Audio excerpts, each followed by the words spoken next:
Hello viewers, let's learn to measure remote objects on Google Earth. In this video, we will do this process through Android mobile, and in next video, we will do the same on PC. On screen, please. First of all, let's go click open Play Store and in search type Google Earth.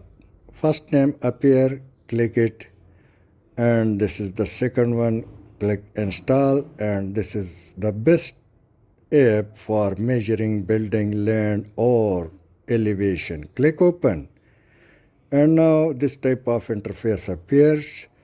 So click get started, explore Earth. Let me close it, and once again it's downloading few files, and let me go to app to properly start it. Click the app. Now come to local, then click in search, type any name or anywhere, building, land, whatever you wish, and then select the exact name you wish to explore it. Now let me come to my guest house, and it's done. So let me go along the road to reach exactly to my building. It's my building, or Jackie Huntek guest house. Squeeze it with your fingers by pulling outwards, and when it's clear, touch the corner of the building with your finger and then click or touch measure.